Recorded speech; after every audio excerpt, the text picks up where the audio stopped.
Siamo a Casalserugo, 5.500 abitanti nella zona del Piovese. Questo è un comune dove più di un anno fa c'è stata un'alluvione molto disastrosa che ha causato tantissimi danni. Ecco, un bilancio di un anno appena passato al sindaco Elisa Venturini, che è stata in primo piano per la ricostruzione e anche per gli aiuti in quei giorni terribili. Allora, è passato un anno e mezzo circa, però il pensiero e il ricordo sono ancora molto vivi, perché è stato un evento che ha completamente travolto la vita della nostra comunità di Casalserugo.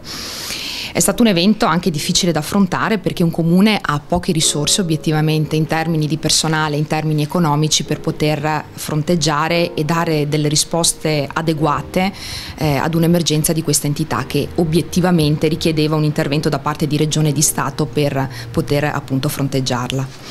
Devo dire la verità, è stato particolarmente impegnativo, perché già per un comune è difficile riuscire a gestire l'ordinario. Noi abbiamo 15 dipendenti con 5.500 abitanti. Voi immaginatevi anche la gestione di un'alluvione, quindi di una calamità che ha visto coinvolto 800 famiglie e 200 attività produttive. Quindi noi in questo momento abbiamo 1000 pratiche aperte per la richiesta di contributo, che implicano quindi delle istruttorie, implicano delle verifiche, implica il colloquio continuo con i cittadini e con le imprese,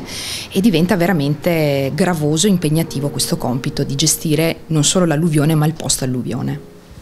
Quanti sono i danni calcolati in termini di euro e quanti siete già riusciti a reperire magari da enti superiori per la ricostruzione, per il ripristino? Ma noi abbiamo decine di milioni di euro di danni, sia come privati che come attività produttive, che come strutture private, che come strutture pubbliche. Una parte consistente comunque di contributo è già stata erogata da parte dello Stato. Noi abbiamo dato degli acconti sulla scorta di criteri che sono stati stabiliti da legge nazionale,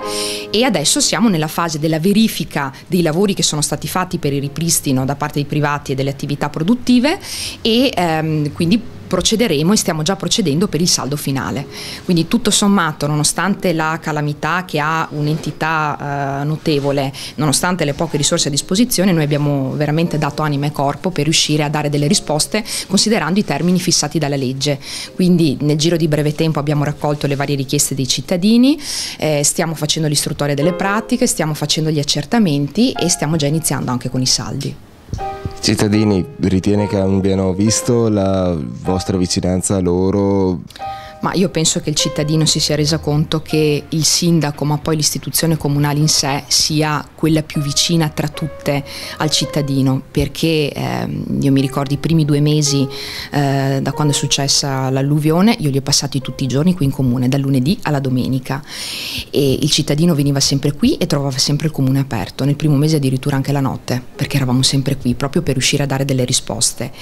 Nei giorni dell'alluvione, i primi 3 giorni, io non ho né mangiato né dormito, proprio per tentare di dare delle risposte alla gente e per farmi sentire vicina.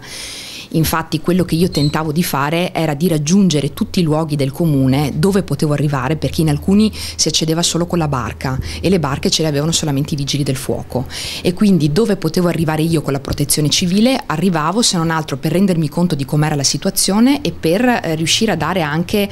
un sostegno, un aiuto ai cittadini che avevano bisogno di vedere l'istituzione, perché poi l'unica istituzione presente è il comune, soprattutto in queste circostanze. Quindi io penso che comunque l'impegno, la buona volontà, la volontà di star vicino al cittadino, i cittadini di Casalserugo l'abbiano percepita. Dopo, con tutti i limiti che io posso avere e l'amministrazione può avere, con tutte le difficoltà che abbiamo incontrato, magari non siamo riusciti a soddisfare pienamente tutte le richieste, però la buona volontà c'era. Allora, questo è l'ufficio alluvione, dove noi riceviamo i cittadini che sono appunto interessati dall'evento alluvionale. Qui i nostri tecnici si ritrovano e in mia presenza anche per svolgere tutte le attività che sono connesse al riconoscimento del contributo. All'interno di questi armadi noi abbiamo i faldoni. All'interno di ogni faldone noi abbiamo le pratiche delle varie famiglie alluvionate, come vi dicevo sono 800 più 200 attività produttive, E all'interno appunto di ogni singolo fascicolo, di ogni singola pratica c'è tutta la documentazione, quindi la loro richiesta di contributo, le dichiarazioni dei danni che hanno subito, le fatture che hanno presentato e che stanno presentando per i lavori che stanno svolgendo, il rendiconto da parte dei tecnici che stanno facendo l'accertamento presso le case, presso appunto le imprese, e dopo appunto noi avremo la testimonianza per ogni singola pratica di quanto viene erogato come contributo in base alle richieste fatte e all'accertamento da parte dei tecnici. E le richieste massime che avete riscontrato finora, i singoli cittadini? Allora andiamo da richieste sui 200.000 euro a poche centinaia di euro, a centinaia di migliaia di euro per quanto riguarda le attività produttive, a qualche migliaio di euro, quindi ci sono naturalmente le richieste più disparate, anche perché dipende da quanta acqua hanno avuto, per quanto tempo l'acqua è rimasta, che tipo di intervento sono riusciti a fare per comunque salvare le loro case, le loro aziende, quindi ogni storia è una storia a sé e quindi deve essere per questo valutata ed è questo l'impegno gravoso, cioè riuscire per ogni singolo caso a capire effettivamente di che cosa hanno bisogno e in che modo riuscire ad andare incontro. Poi ci può essere sempre il furbo di turno, allora noi quello che dobbiamo fare è cercare di capire chi è stato veramente danneggiato perché le risorse vadano a queste persone ed evitare appunto che ci siano delle irregolarità. Però devo dire che in linea di massima noi abbiamo visto che ci sono state veramente persone danneggiate, anche perché obiettivamente il nostro comune è stato uno dei comuni più danneggiati in assoluto a livello veneto. Allora, fin dai primi momenti in cui si è verificato l'evento alluvionale, noi abbiamo aperto i battenti del comune proprio per riuscire a dare risposte continue ai cittadini e abbiamo creato una sorta di front office dove ogni cittadino arrivava per fare qualsiasi tipo di richiesta e noi cercavamo appunto di prodigarci proprio per capire come muoverci e per dare delle risposte. Fondamentale è stato l'intervento dei volontari, sto pensando alla protezione civile, agli scout e alle tantissime persone che sono venute a darci una mano non solo sul territorio vicino ai cittadini per ripulire le case, per aiutarli, ma anche qui in comune per lo svolgimento di tutte le attività di assistenza che sono state fatte. Ad un certo punto è sorta anche la necessità ad esempio della compilazione delle pratiche per la richiesta di contributo e allora è intervenuta addirittura l'università con dei ragazzi che ci hanno dato una mano, che hanno dato una mano ai nostri cittadini per la compilazione delle pratiche, quindi abbiamo cercato di dare assistenza anche da un punto di vista burocratico che sembra cosa di poco conto. In realtà anche questa tende ad affliggere molto le persone, soprattutto quando si verifica una calamità. Anche in questo ho cercato di essere vicino ai cittadini perché insieme ai tanti volontari accoglievo le persone, prendevo nota di quelle che erano le loro esigenze, davo indicazioni su come muoverci all'interno del comune con i dipendenti e con i vari volontari e cercavamo appunto di essere presenti qui in comune ma anche fuori, perché i cittadini mi chiedevano ad esempio di andarli a visitare nelle loro case e quindi quando riuscivo a trovare un po' di tempo nei vari ritagli andavo a vedere anche come stavano per capire com'era la loro situazione. E proprio sulla scorta del loro stato d'animo ad un certo punto ho anche pensato insieme ai medici di base del nostro comune di attivare un servizio di supporto psicologico, perché quando si verificano eventi di questa natura la vita quotidiana viene completamente cambiata e di conseguenza c'è a livello psicologico una situazione di disagio e noi l'abbiamo notato perché sono aumentati i casi di depressione ad esempio. È stato fondamentale quindi attivare questo servizio e cercare di dare un aiuto alle persone e nel mio piccolo come sindaco quello che potevo fare era quello di ascoltare le persone, quindi molto spesso venivano qui in comune magari anche per raccontarmi semplicemente il loro stato d'animo, per dire come stavano, anche perché di più tante volte non riesci a fare, perché come sindaco sei vincolato a delle leggi, perché le risorse che hai a disposizione sono limitate e quindi molto spesso il cittadino ha solo bisogno di un conforto, di qualcuno che ascolti e il sindaco assolve anche questa funzione, cioè di riuscire a dare delle risposte e soprattutto di ascoltare. Quindi anche questo tipo di azione abbiamo cercato di svolgere.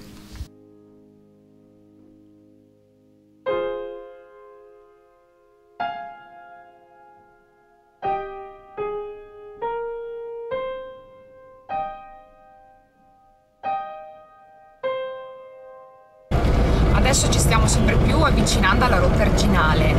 Qui siamo proprio lungo il Bacchiglione, questa via si chiama via Bacchiglione, erano questi luoghi completamente sommersi dalle acque, infatti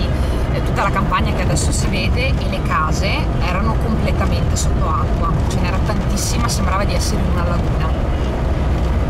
Adesso se si guarda dall'altra parte lungo il Bacchiglione si vede anche che sono stati fatti degli interventi di pulizia, ad esempio sono state tagliate le piante quelle morte, quelle che creavano pericolo, quindi è stato fatto un taglio selettivo proprio per garantire comunque la tenuta degli argini, perché le piante che sono morte, sono presenti, possono creare comunque nei momenti ad esempio delle piene,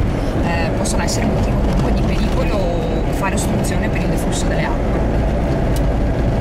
Siamo qui nel punto focale della tragedia, l'argine che si ruppe quella fatidica notte. Sì, erano le 3:30 di notte quando si è rotto l'argine, mi sono venuti subito ad avvisare e da lì è iniziato poi tutta la trafila che sappiamo poi nelle settimane e nei mesi successivi. Questo era il punto appunto dove si è verificata la rotta e da qui l'acqua è fuoriuscita e ha coperto interamente le campagne che si possono vedere, entrando nelle case, entrando nelle varie attività produttive, perché anche qui vicino abbiamo degli insediamenti produttivi. Tra l'altro qui c'è anche una discarica e uno dei nostri problemi inizialmente era proprio quello di capire se c'era stata una contaminazione, perché l'acqua che è andata sopra una discarica ci può essere sempre qualche pericolo da questo punto di vista. Fortunatamente abbiamo ricevuto notizie dall'ARPAV che ha fatto tutti i vari controlli del caso e inquinamento non c'è stato, quindi da questo punto di vista insomma ci è andata bene ed era la preoccupazione iniziale che noi avevamo come amministratori locali. Ecco, i motivi per cui l'argine è saltato, insomma, so che erano state fatte varie ipotesi. Ma in realtà si tratta più che altro di una causa di natura fisica legata molto probabilmente alle pressioni che esercita l'acqua in determinati punti dell'argine dove magari è particolarmente debole o fragile, vuoi anche l'intervento delle nutrie che in qualche modo vadano a indebolire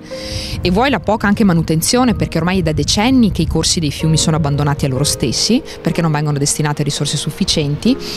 e questo porta a delle rotture arginali. Ecco perché noi come amministratori locali stiamo intervenendo e stiamo cercando di fare pressioni proprio perché ritorni come tema fondamentale da sviluppare e da tenere in considerazione anche quello della difesa del suolo, del rischio idrogeologico e idraulico del nostro territorio, perché il fatto che non se ne parli non vuol dire che non esista, perché poi accadono episodi come questo che poi tutti si domandano e perché è capitato e come mai e cosa dobbiamo fare, e poi ci sono danni e poi magari ci sono i risarcimenti e quindi ci sono tutta una serie di problemi che magari con la prevenzione si possono anche evitare. Le calamità naturali a volte hanno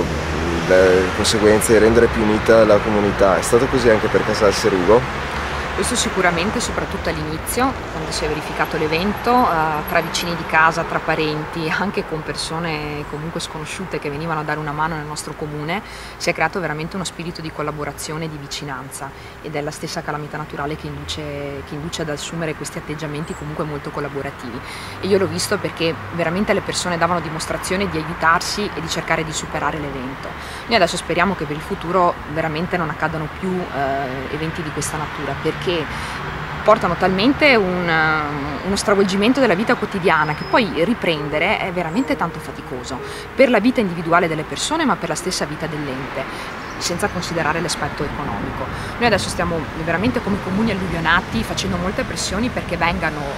svolte tutte quelle attività e portate a termine le opere pubbliche proprio per evitare che si verifichino altri fatti analoghi. Sto pensando ad esempio ai bacini di laminazione che comunque stanno proseguendo, all'attività di pulizia dei fiumi e anche di dragaggio, altra attività appunto fondamentale, e teniamo sempre viva l'attenzione su questo problema del rischio idraulico e idrogeologico del nostro territorio.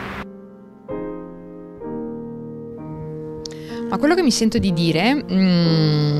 come sindaco è che secondo me è l'istituzione in assoluto più vicina ai cittadini e non a caso è un'istituzione millenaria nel nostro paese, in Italia, e gode secondo me di credibilità proprio perché il cittadino è a contatto diretto con l'amministratore, lo vede, lo sente, gli parla, capisce che cosa fa e quindi è giusto che secondo me questa istituzione abbia la credibilità e continui ad averla proprio per la vicinanza che riesce ad esprimere nei confronti dei cittadini.